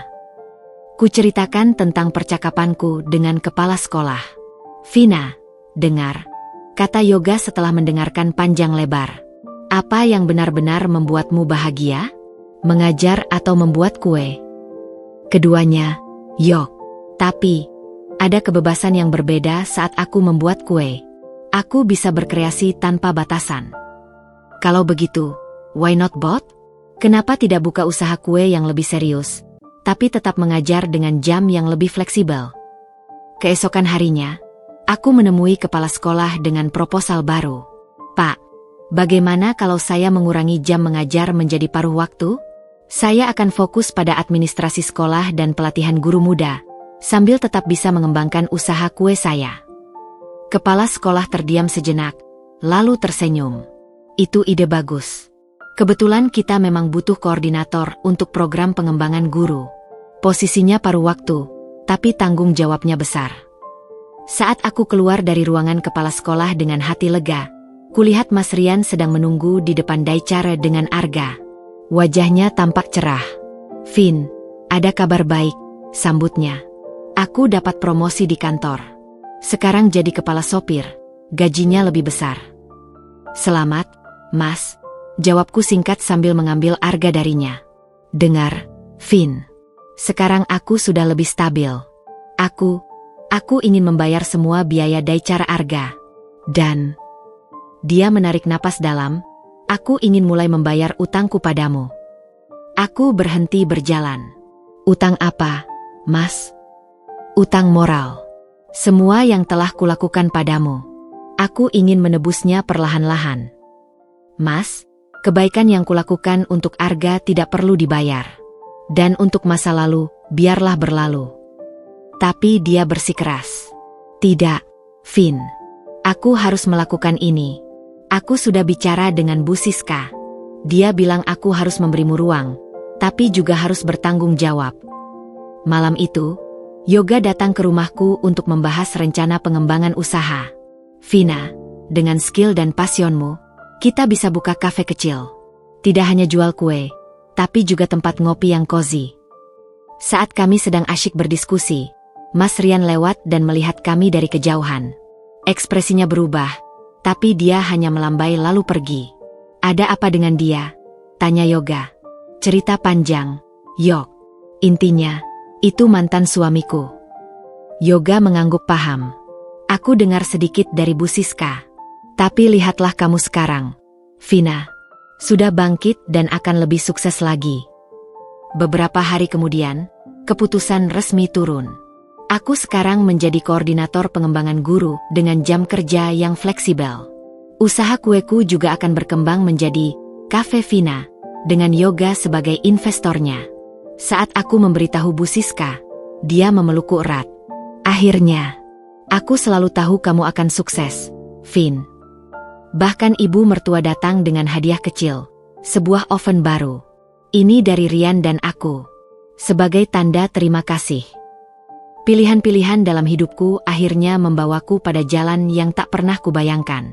Dari istri yang ditinggalkan, kini aku menjadi wanita mandiri dengan dua karir yang kucintai. Dan yang paling penting, aku belajar bahwa terkadang kita harus berani melepaskan satu pintu untuk membuka jendela-jendela kesempatan lainnya. Seperti kue yang harus melalui proses pemanggangan untuk menjadi sempurna, hidupku juga harus melalui ujian panas sebelum menemukan bentuk yang sebenarnya. Dan kini, aroma kesuksesan mulai tercium, lebih manis dari kue apapun yang pernah kubuat. 6 bulan setelah Cafe Vina resmi dibuka, kehidupan telah berubah drastis. Kafe kecil berwarna pastel dengan aroma vanila dan kopi yang menggoda itu telah menjadi tempat nongkrong favorit anak muda sekecamatan. Suatu Senin pagi yang cerah, saat aku sedang memeriksa stok bahan, kudengar bel pintu berbunyi. "Selamat pagi, Vina." Suara itu tak asing lagi.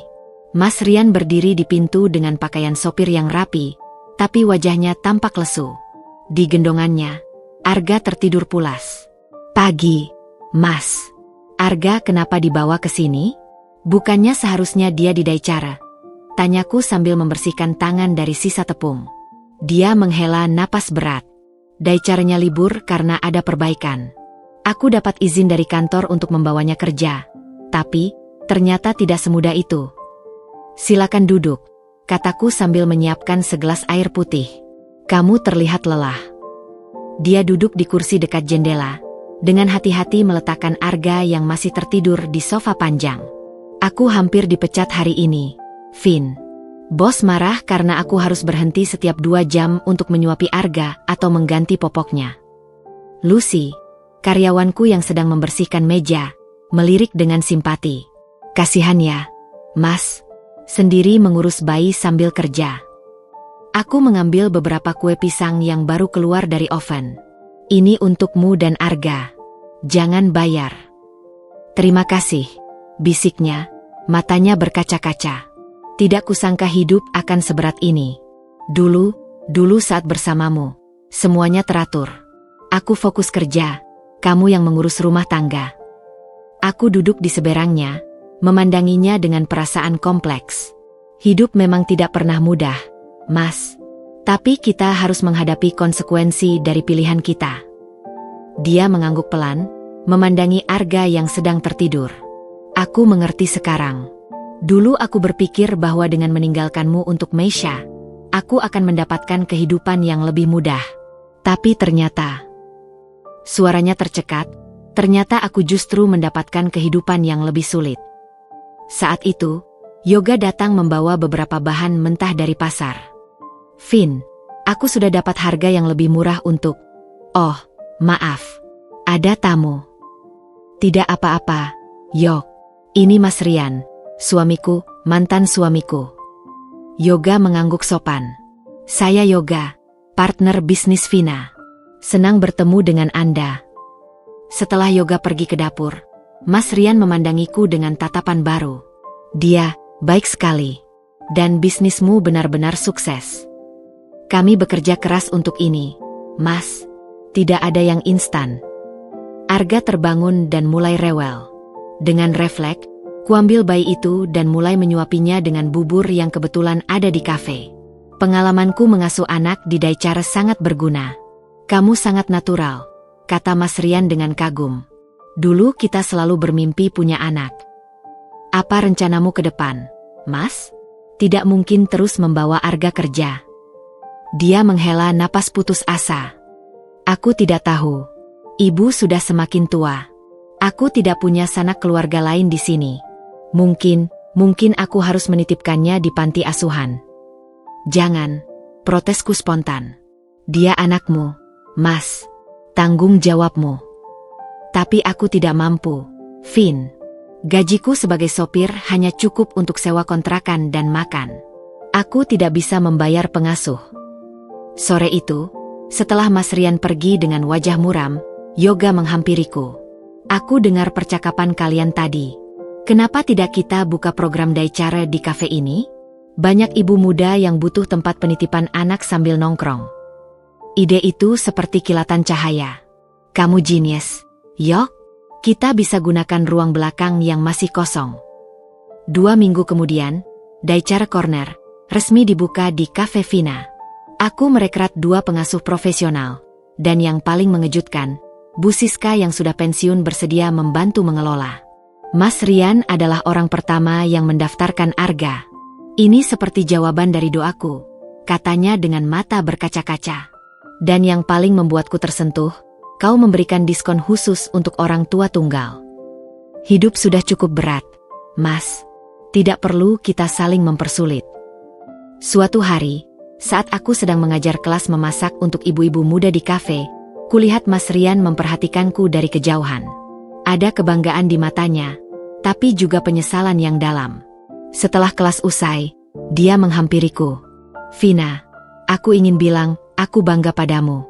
Lihatlah dirimu sekarang, sukses, mandiri, dan menginspirasi banyak orang. Terima kasih, Mas. Tapi kesuksesan ini tidak datang dengan mudah. Aku harus bekerja keras, belajar dari kegagalan, dan yang paling penting, belajar untuk percaya lagi pada diri sendiri. Dia mengangguk, memahami setiap kata yang kusampaikan. Aku senang melihatmu bahagia. Dan aku ingin kamu tahu bahwa aku telah menerima keputusan pengadilan untuk perceraian kita. Aku tidak akan mengajukan banding. Itu adalah pertama kalinya kami membicarakan perceraian dengan damai. Tidak ada amarah, tidak ada air mata. Hanya penerimaan bahwa kadang cinta memang harus berakhir. Dan yang tersisa adalah saling menghormati sebagai orang tua bagi Arga. Meski aku bukan ibunya, tapi tetap menjadi bagian dari kehidupan anak itu. Pelajaran terbesar dalam hidup ini bukan tentang bagaimana menghindari kesulitan, tapi tentang bagaimana bangkit dari setiap jatuh. Dan terkadang, karma terbaik adalah ketika kita bisa tumbuh menjadi versi diri yang lebih baik, sementara orang yang pernah menyakitimu hanya bisa menyaksikan dari kejauhan, menyadari betapa berharganya sesuatu yang telah mereka lepaskan. Udara pagi yang sejuk menerpa wajahku saat aku berdiri di depan kafe Vina, menikmati secangkir teh hangat sebelum hari yang sibuk dimulai. Hari ini adalah hari ulang tahunku yang ke-35. Usia yang dulu kutakutkan, kini kuhadapi dengan rasa syukur dan kedamaian. Selamat pagi, Bu Vina. Sapa salah satu karyawanku yang baru datang. Ada paket untuk ibu. Di meja kasir terbaring sebuah amplop coklat sederhana. Alamat pengirimnya kosong, tapi dari tulisan di depannya, aku langsung mengenali huruf-huruf yang dulu sangat kukenal. Untuk Vina, di hari ulang tahunnya. Rian. Dengan hati-hati kubuka amplop itu.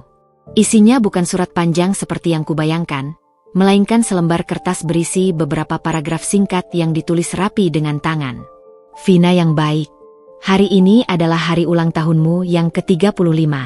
Masih kuingat betul, 5 tahun lalu di ulang tahunmu yang ke-30, kita merayakannya dengan makan malam sederhana di warung Padang favoritmu. Kau bilang yang kau inginkan hanyalah kebersamaan kita selamanya. Hari ini, di usiamu yang ke-35, aku menulis surat ini bukan untuk mengganggu kedamaianmu, melainkan untuk mengucapkan sesuatu yang sudah terlalu lama tertunda. Aku telah menerima semua konsekuensi dari pilihanku.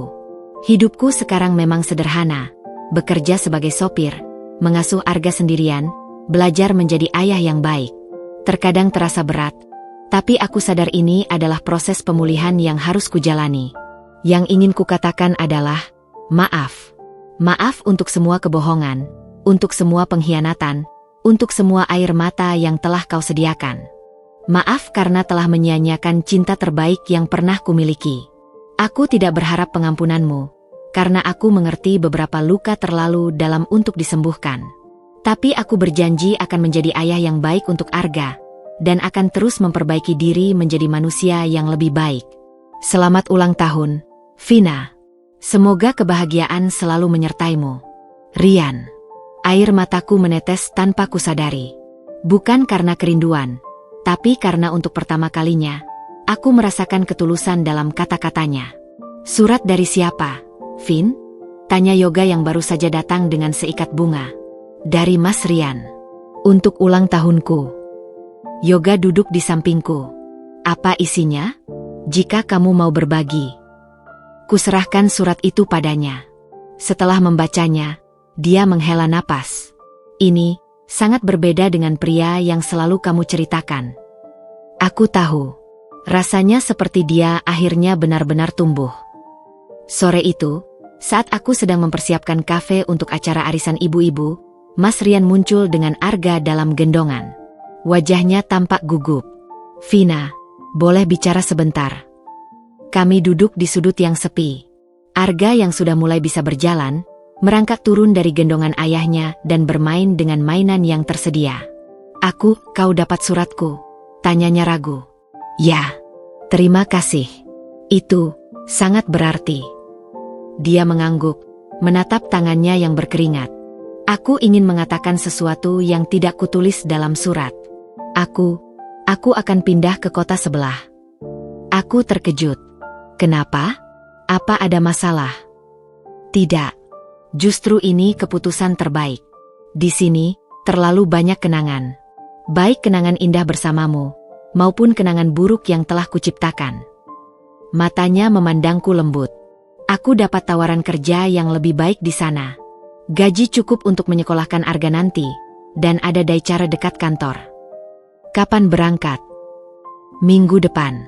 Sebelum pergi, aku ingin memastikan satu hal. Dia mengambil napas dalam.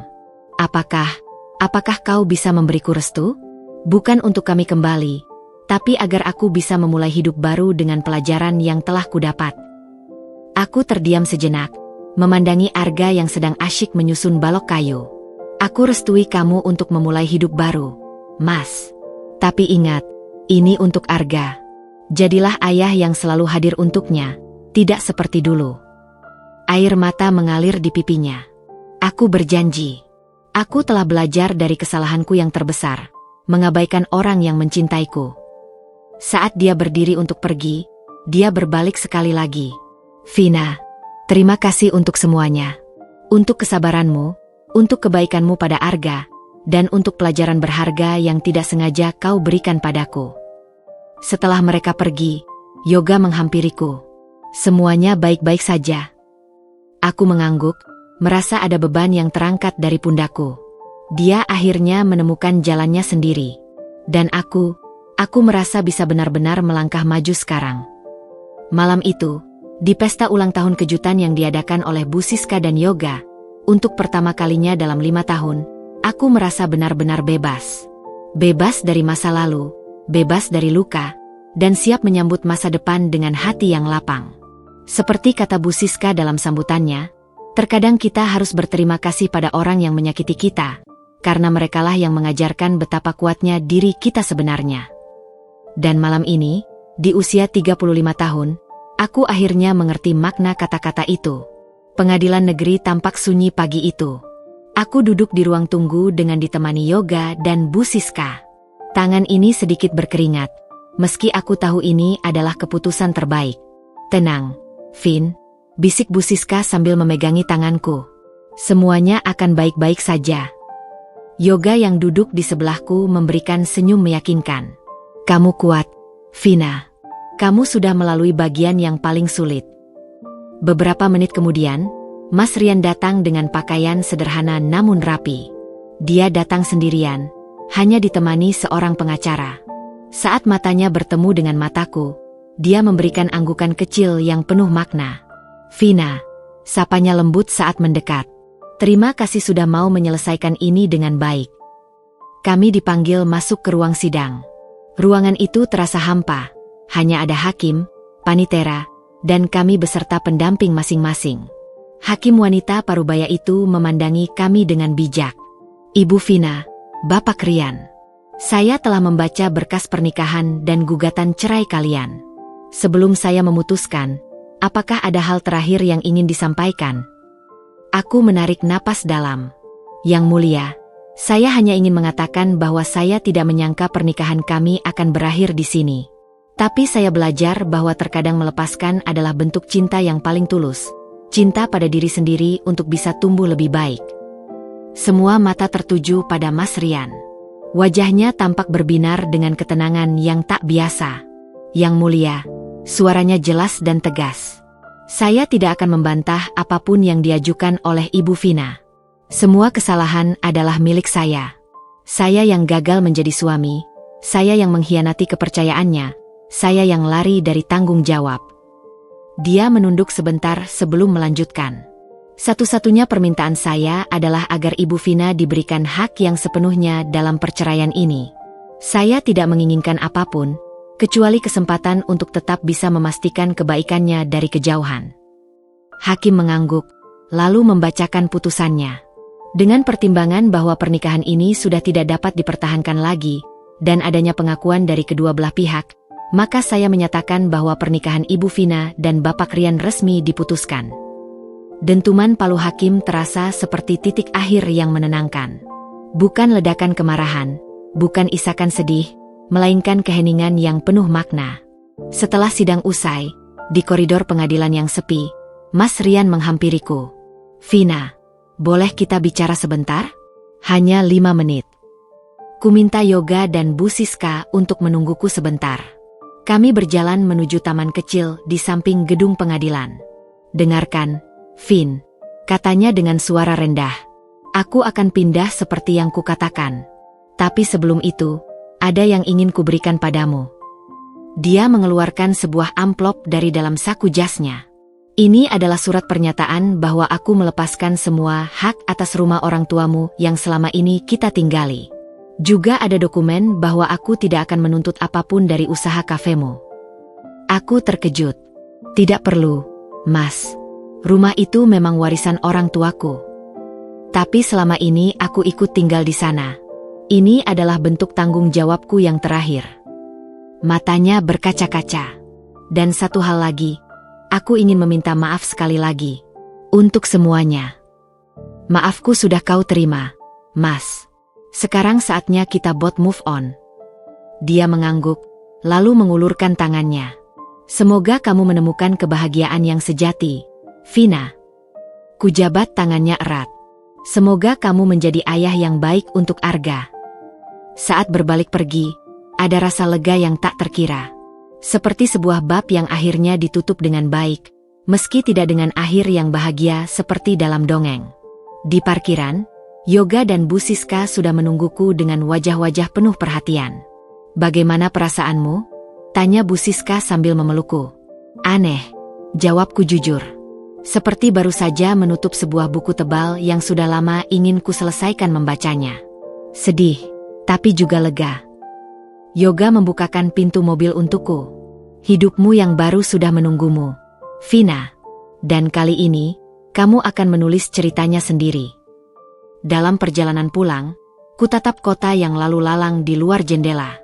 5 tahun pernikahan, 5 tahun penantian, dan akhirnya 1 hari untuk menutup semuanya. Tapi yang kubawa pulang bukanlah luka, melainkan pelajaran berharga tentang cinta, kepercayaan, dan yang paling penting, tentang harga diri. Malam itu, untuk pertama kalinya sejak Mas Rian pulang dengan Meisha, aku tidur dengan damai. Tidak ada lagi pertanyaan yang mengganggu, tidak ada lagi rasa sakit yang menghantui. Hanya kedamaian dari sebuah keputusan yang tepat, pada waktu yang tepat. 1 tahun telah berlalu sejak keputusan cerai itu. Musim hujan kembali tiba, tetapi kali ini, rintikan air yang jatuh di atap seng terasa menenangkan, seolah membasuh sisa-sisa kepedihan masa lalu. Cafe Vina kini telah berevolusi menjadi lebih dari sekadar kedai kopi dan kue. Tempat ini telah menjadi pusat komunitas kecil yang hangat. Suatu Sabtu pagi, aku berdiri di belakang konter, memperhatikan para pelanggan yang datang dan pergi.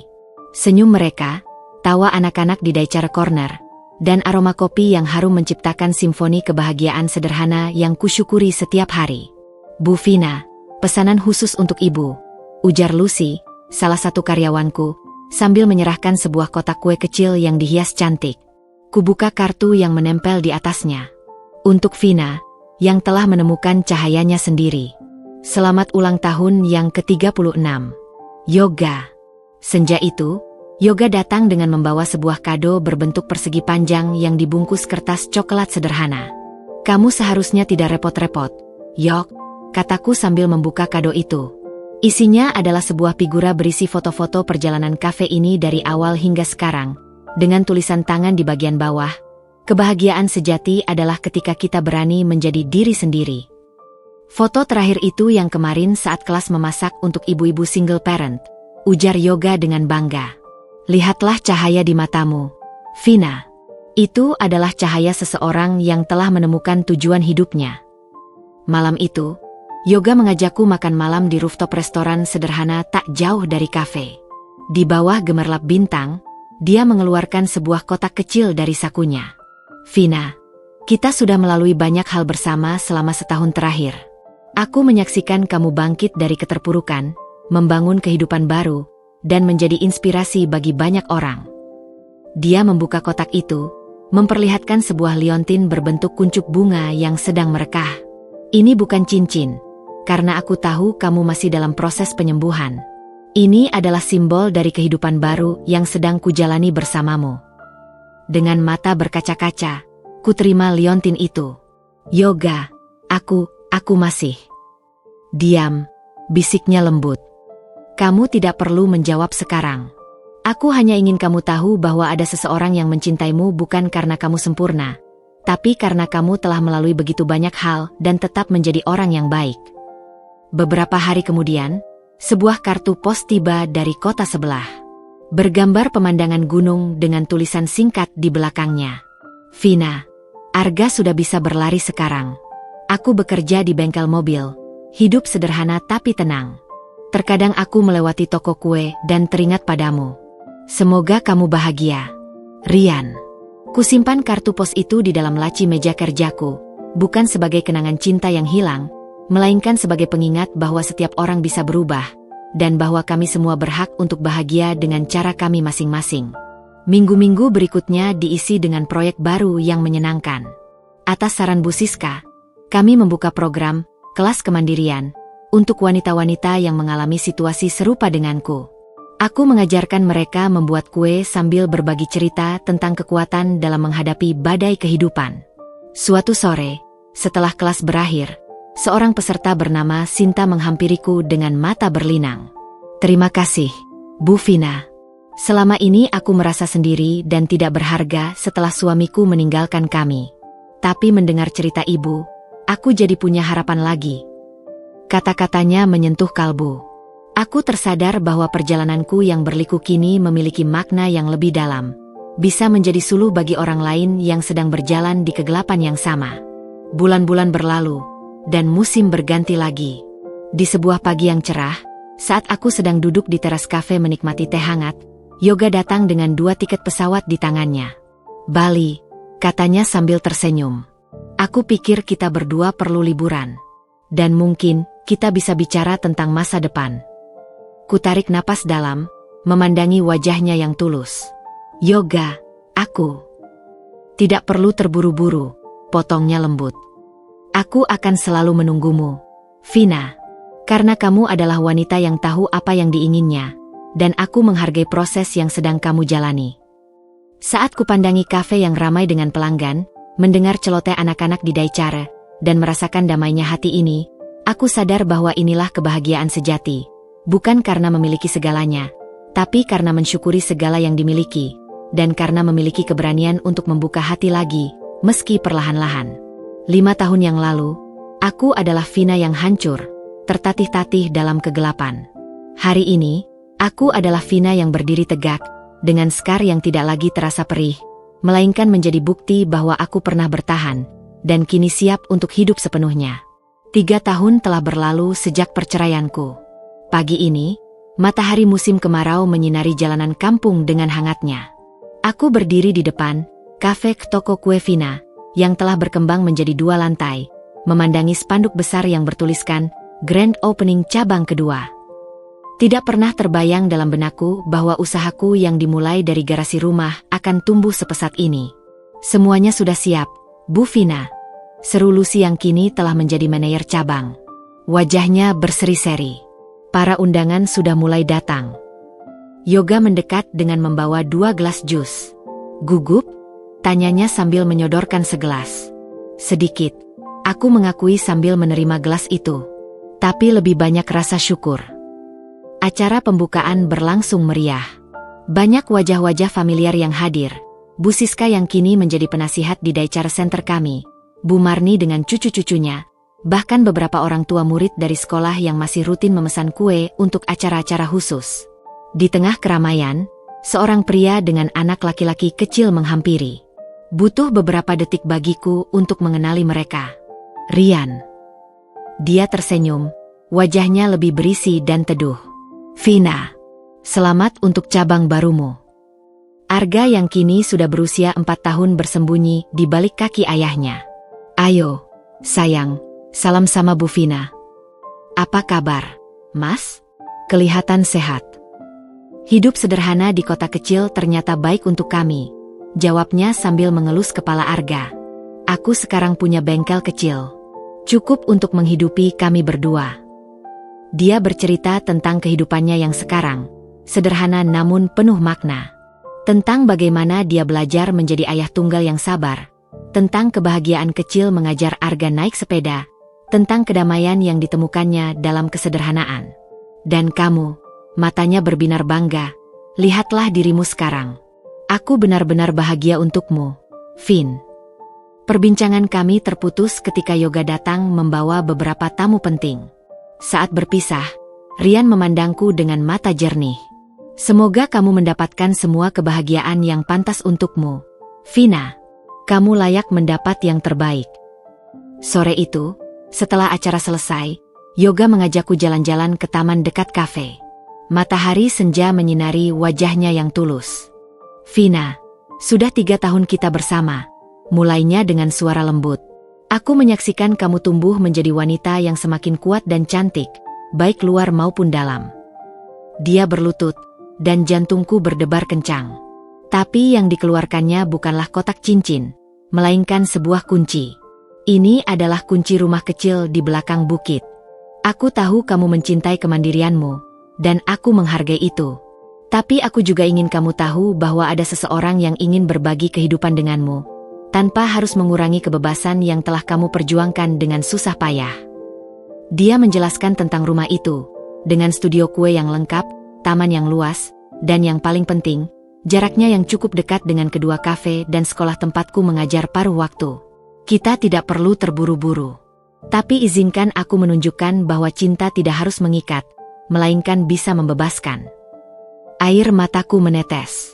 Bukan karena sedih, melainkan karena tersentuh. Inilah yang membedakan Yoga dari Rian. Dia memahami bahwa aku adalah individu yang utuh sebelum menjadi pasangan seseorang. Ya, jawabku dengan suara bergetar. Aku ingin membangun kehidupan bersamamu, Yoga. Malam itu, di balkon rumah baruku, memandangi gemerlap lampu kota, aku merenungkan perjalanan hidupku. Dari istri yang ditinggalkan, menjadi wanita yang mandiri, dan kini siap membuka hati lagi untuk cinta yang sehat dan saling menghargai. Bu Siska menelepon. Aku dengar kabar gembira dari Yoga. Akhirnya, setelah melalui badai yang panjang, kamu menemukan pelangimu. Betul, Bu. Dan aku belajar bahwa pelangi tidak akan muncul tanpa hujan terlebih dahulu. Hidup ini memang penuh kejutan. Dulu, aku mengira akhir dari pernikahanku dengan Rian adalah akhir segalanya. Kini aku menyadari bahwa itu justru adalah awal dari perjalanan menemukan diriku yang sebenarnya. Seperti kue yang harus melewati proses pemanggangan untuk menjadi sempurna, hidupku juga harus melalui ujian berat sebelum menemukan bentuk terindahnya. Dan kini, di puncak kebahagiaan ini, aku bersyukur untuk setiap tetes air mata, setiap luka, dan setiap pelajaran yang membawaku pada kedamaian sejati. 2 tahun kemudian, aku berdiri di depan kelas memasak yang penuh dengan wanita-wanita yang sedang berjuang bangkit dari keterpurukan. Di tanganku, liontin berbentuk kuncup bunga yang diberikan Yoga bergantung dengan anggun. Setiap dari kita punya cerita sendiri, kataku pada mereka. Tapi ingatlah, tidak ada badai yang abadi. Suatu hari nanti, matahari akan muncul lagi. Dan ketika itu terjadi, kalian akan menemukan bahwa diri kalian yang sekarang jauh lebih kuat dari yang kalian kira. Dari jendela, kulihat Yoga sedang menunggu dengan 2 helm di tangannya. Kami berencana mencoba rute baru naik motor untuk mencari inspirasi kue. Senyumku mengembang. Ini mungkin bukan akhir yang sempurna seperti dalam dongeng, tapi ini adalah akhir yang tepat untukku. Penuh makna, penuh pelajaran, dan yang paling penting, penuh cinta sejati yang tidak harus mengorbankan diriku sendiri.